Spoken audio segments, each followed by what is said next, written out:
Hello and welcome to the International Mediation Awareness Week podcast. I'm Joanne Law, Regional Coordinator for Australasia. The next IMAW, International Mediation Awareness Week, is on the 7th till the 11th of November 2022. Leading up to that, this podcast will introduce you to regional coordinators, event partners and speakers who'll share with you their insights and passion for mediation. Mediation for every stage of life. Hello and welcome. Today I'm speaking with Luis Orey from Peru. He has a number of claims to fame. He's an author, a mediator, a conflict management specialist who does negotiation, stakeholder engagement and consensus building type work. During the chat, you'll find out a little bit more about Luis, or you might like to connect with him on LinkedIn. His name is Luis Orey. If you search for that, I'm sure you'll find him. So let's hear from Luis now. And thank you so much, Luis, for making the time. Thank you, John, for inviting me. It's a pleasure. You were a speaker last year for the International Mediation Awareness Week. I've got a little bit of biography information about you, but I'd really like to hear from you. It sounds like you've been doing a lot of work in negotiations in Peru, but in all sorts of locations. Right. Tell me a little bit more about your background in mediation. Okay, well, thank you again for the opportunity. I always introduce myself as a reform attorney or an attorney in recovery because law school teach attorneys to fight for a cause. Yeah. In my case, as a mediator, my cause is to design or prepare a safe space to have constructive dialogue and deeper conversations with multiple parties. So I don't normally do mediation between two parties. I engage multiple stakeholders. Yes. Yeah, so organizing chaos is your forte. Yes. Listening to people to try to help them realize what their interests might be and how can they best advance those interests. And if whether or not is convenient or useful for the parties to work together with another party to advance those interests. Yeah, okay, that's fascinating. So for you, it sounds like you see the process as really emerging or helping people to reach their own understanding, their own interests, or right. What really matters to them. When people get into conflict, it sometimes gets lost. Is that right? Is that what you find? Many times people say or demand or request, or they say, this is what we want, or this is what I want. And sometimes that's not necessarily what they really, really want. Yeah. Maybe it's just one way to address or to try to satisfy what they really care about. Yes. Maybe they have fears, they have hopes, they have aspirations or needs that are not being met. And maybe what they are saying, maybe that's the only way that they can think at that point of time. That's the only way to satisfy it. So part of my job is try to understand what they really care about, what moves them, in order to explore if there are other ways to achieve that. And working with groups, is it groups like two groups of people or multiple different perspectives? What's the context that you might work with? Yeah, it's kind of interesting because I was living in the States for many years, but I was looking at Peru, where I'm originally from, and we have a lot of mining, a lot of minerals, a lot of oil, and a lot of foreign investment. And there was, from my view, there was a huge gap between we have investment, there are needs that are not met by local communities and indigenous groups, and there is a lot of conflict.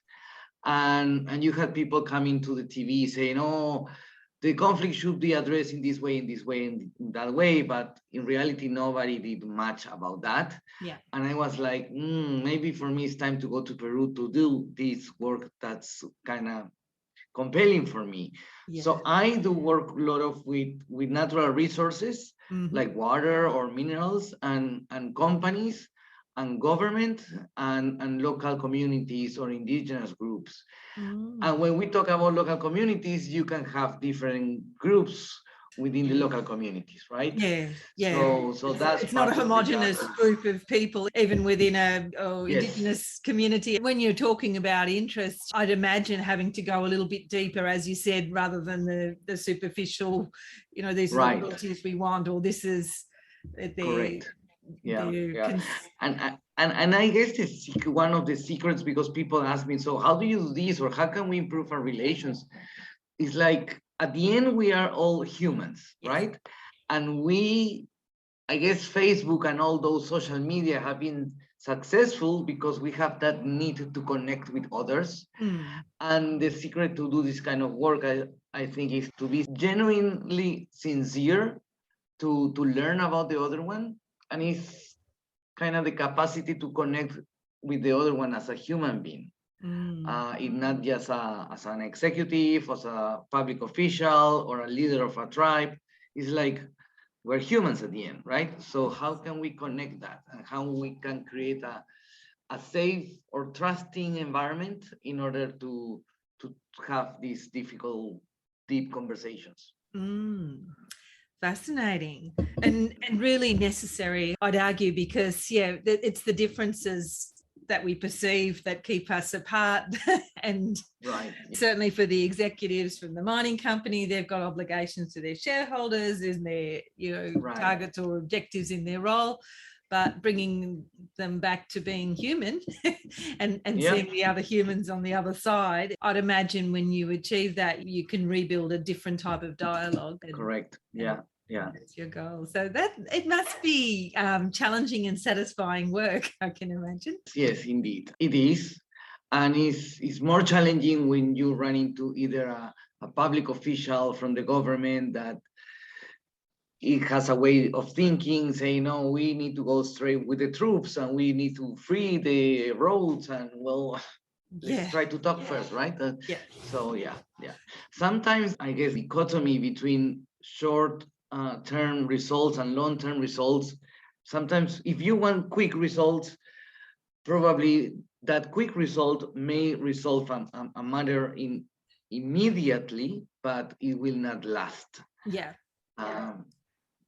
You know what I'm saying? Yeah, I do. However, it can be challenging to, I suppose, get people that have power, particularly when there's an imbalance of power, to think that way, because in some regard they could, barge through and achieve their short-term aims, but so getting them to pause and think about the longer-term outcomes. To give people a bit of a picture, how do you structure working in this complex type of environment? Are there a lot of private meetings? Is there a lot of bringing everyone together? Many times people say, oh, we need to just sit at the table and talk. And that's kind of the quick fixers. That's what they try to do. Let's bring all the parties together and sit and talk. But you need to prepare, you need to set up the table. Like when you're a kid and your mom says, hey, you need to put the table, put the silverware, all this stuff. Well, there's prior work, or there's work that needs to be done before even deciding to sit at the table and talk with other parties, like a diagnosis or a stakeholder assessment.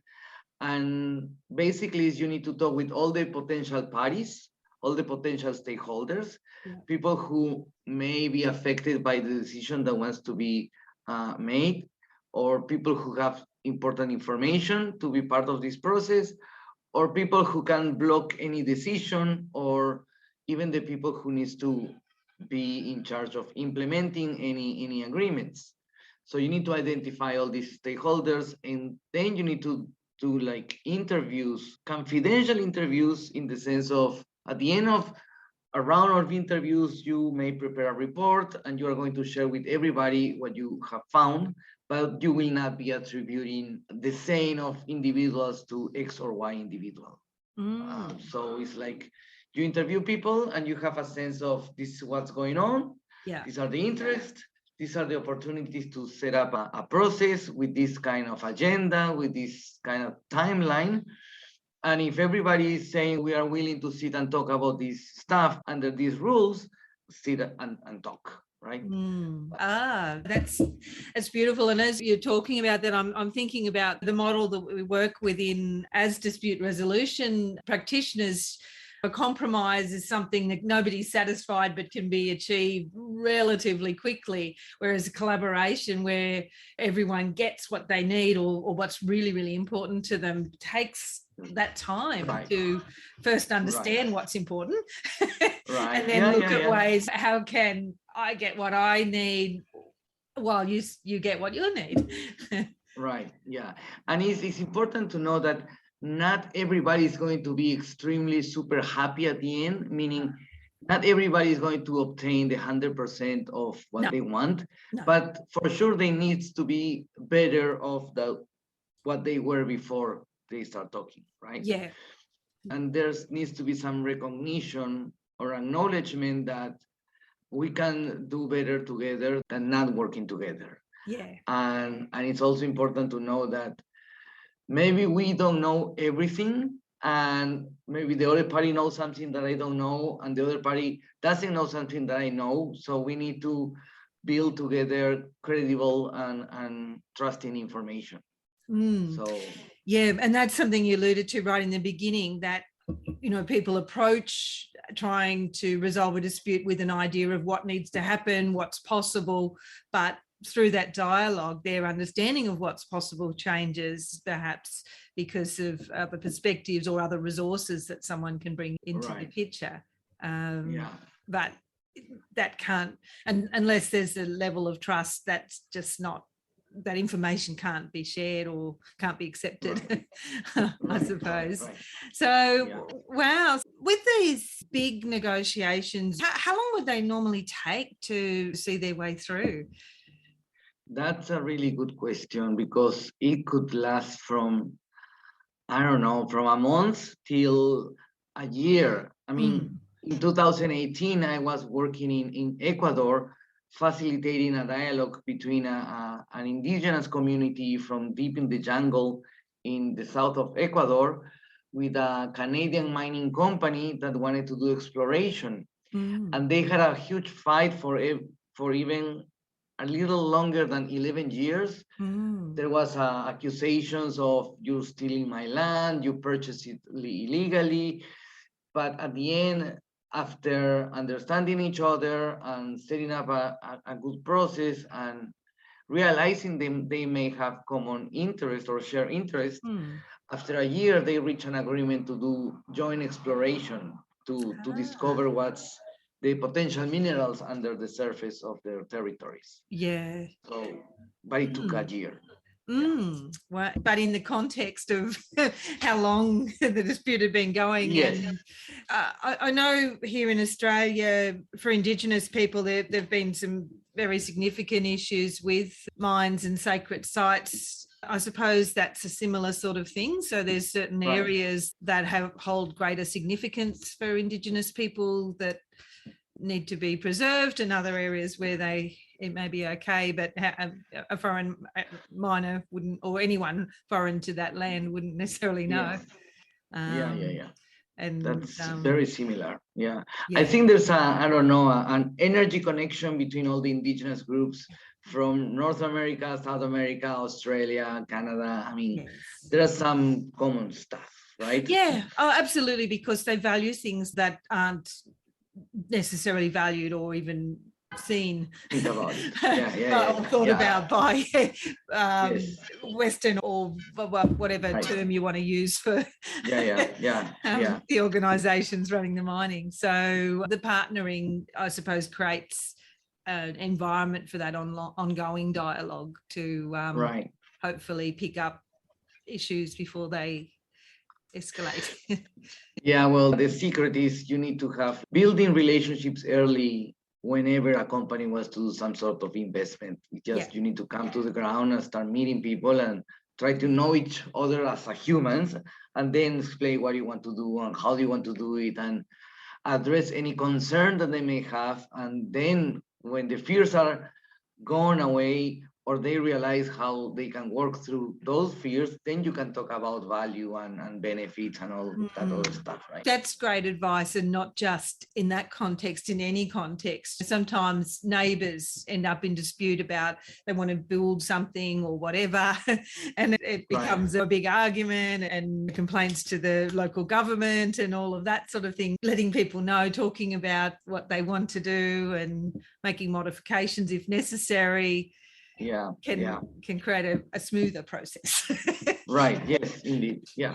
So it applies anywhere there's people, really, doesn't it? We're talking about cross-cultural within a community. What sort of work do you do between countries or between interests in other countries? That's a very tricky question, because I do a lot of work with, as I said, natural resources, building stuff, infrastructure, and that can take me anywhere, like Peru, the jungle of Peru, the highlands of Peru, or the north of Peru, or Ecuador, or Mexico, and go different places. And it's funny because when people talk about cross-cultural issues, they mainly think about different countries, but even within the same countries, you have those differences, right? You have urban and rural looking way of looking things, or more occidental or Western, and more.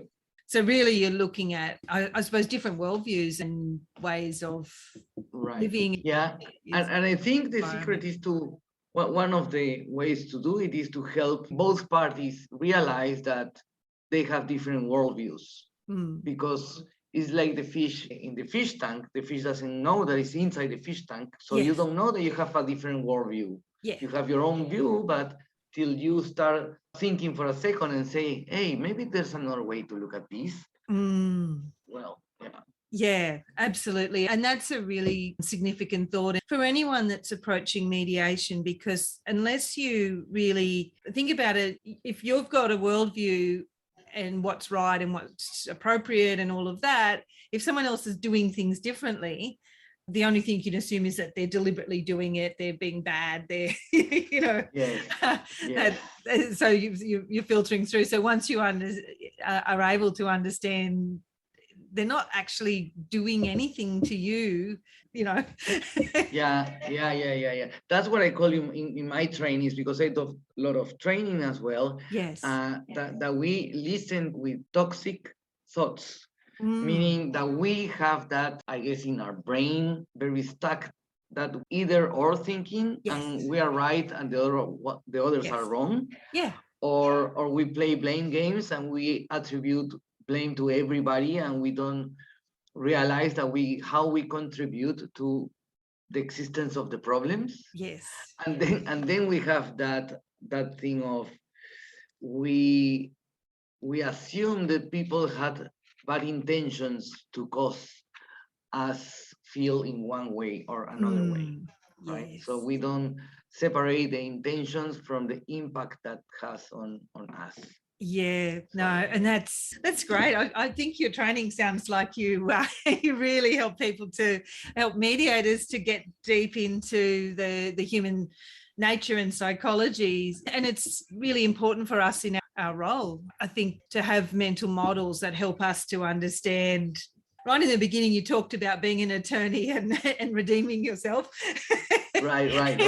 Yeah, because redemption, that's a good word. I guess sometimes people think, what can mediation do? The mediator can't make a decision. They're not going to judge the outcome. Don't we need someone to tell us what's right and what's wrong? But all we've been talking about is no, not usually. Right. Actually, and even from an economic viewpoint, I remember my classes of law and economic, and all these economists that say something like, who knows better what's good for me if it's not just me? So in order to get what I want or satisfy what I really care about, well, it's better to accomplish it through dialogue with somebody where we can reach mutual gains, instead of having a judge or an arbitrator saying, oh, you're right and you're wrong. Well, we don't care if I'm right or wrong, just please me in what I need to be pleased, kind of thing, right? Absolutely. And there's a lot of value in being able to reach an acceptable resolution that everyone can live with, so that right. you're not Yeah. spending years and years in conflict. Yeah. And actually what you just said is that for me a key expression or a key question to see if we are reaching consensus, because we cannot ask everybody, hey, are you happy with the results of this potential agreement? Is, or can we live with whatever we accomplished so far, right? Yes. Can you live with that? And if everybody says yes, well, we're good. Yeah, absolutely. Yes, I run a mediation training business as well, and that happy word is one of the ones to get out of the mediator's language. Because, Yes. yeah, it's unlikely that people are going to be happy, ecstatic about the outcome. It's because there are competing interests at times, so there needs to be some accommodation for the other person, for the other organisation or the other interests. It's an important point for mediators, but also people attending mediation. It's not about winning and losing, it's about finding a way forward. Correct. It really sounds like you're working at a very high level. I'm impressed by what you're doing. I haven't had a chance to hear the recording from your presentation. Were you talking about the work with the mining and the communities? Actually, I was talking about that because people say we need to engage or we need to talk, but we don't know how to.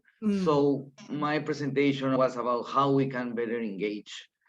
And it's funny that you say that I'm talking about like high level dialogues or negotiations. During 2001, last year, I was serving for the Peruvian government in a kind of cool position because I was Deputy Secretary of Conflict Management for the Prime Minister Office of Peru. Okay. So I was in charge of all these teams addressing social conflict or public disputes and those disputes that can put in jeopardy the democratic government. So that was very challenging, very demanding, but it was very satisfying to do something. And that was like a little bit more than 6 months job with the government. They changed the government and things changed as well. Yeah, which happens. But wow, that must have been amazing. And so working with teams in various, I suppose, touch point or tension areas. Right. Yeah. Wow. Yeah. And so it was a process of bringing people together to dialogue, to talk about. Yeah, actually, it was the first time I was working there with 3 other officials that we have different offices, but taking care of like prevention, like gathering information to analyze information. That was like the prevention subcommittee. And then there was the conflict management one that I was in charge of. And then there was another one that did the follow-up of all the agreements. But you run into cases, any type of case, like from a community protesting, taking the roads because the local government is not fixing or providing secure water. And infrastructure is not working, there's corruption, you have people taking the streets. In other cases, like I end up going to the jungle in a little airplane for 30 minutes to arrive to a little city hall, like a local government was taken by the community because they were accusing the mayor that he's corrupted and nobody can get into the city hall. So you need to kind of free the building and hostage negotiations for the city hall. Yes, that was interesting. Wow. And you've written some articles and resources. Are you on LinkedIn as well? So if people wanted to connect and follow and find out a little bit more. Sure. Yeah, I'm in LinkedIn, like Luis, Luisore. Perfect. Yeah. So that's a great way for people that are interested. I'm sure many people that are either working in this area or in general will be interested in your exploits. I'm mindful of the time. It's been delightful chatting with you.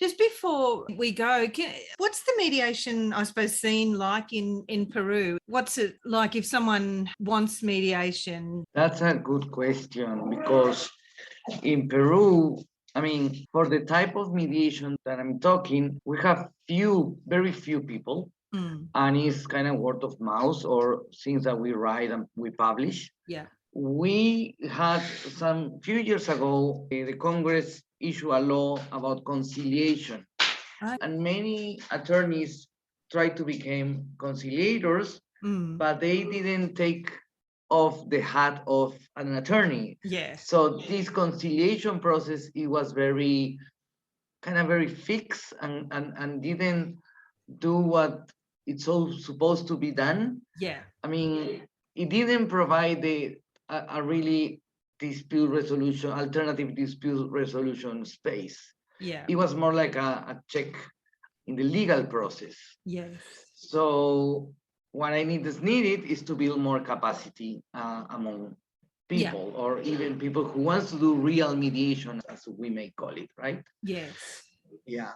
And something that I would like to do, that I'm working on, is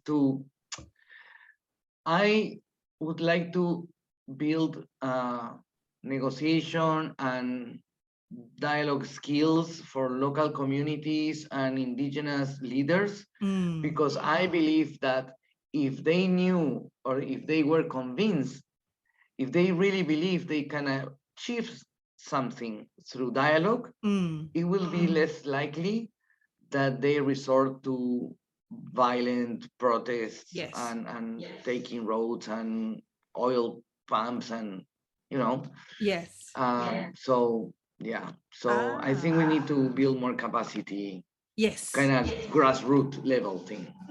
Absolutely. I think that's really interesting, because I suppose pre-colonization in your country, which was a lot longer ago than in my country, but there were functional processes for resolving disputes, and I suppose a process of elders who'll facilitate that dialogue, but some of that's been a bit fractured as well. Correct. And then the overlay of municipal governments and others who have power in a different way. So building that capacity among communities sounds like a very, very worthwhile project. Yeah, well, hopefully others that are listening to this podcast might be working on something similar in other countries, and it would be great to connect and Wonderful. no doubt discuss strategies, because it's certainly, I think, something our world needs at the moment, particularly when we're seeing wars and atrocities like we'd hope we wouldn't see again, but they're still continuing around the world. I'm really grateful for your time and a chance to understand a little bit more about the work you're doing, real peace building rather than just transactional mediation. Yes, exactly. Yes, that's very much so. And it's certainly a problem that can happen in mediation, where people with legal training don't actually get the depth that you can go to with really bringing people together to see each other. I think is a really important thing that you talk about, and change the dynamic. Right. Well, thank you very, very much, Joanna. I really appreciate that we had this opportunity to talk and share some comments, ideas, and hopes for the future. I guess. Absolutely. Thank you once again. Thank you.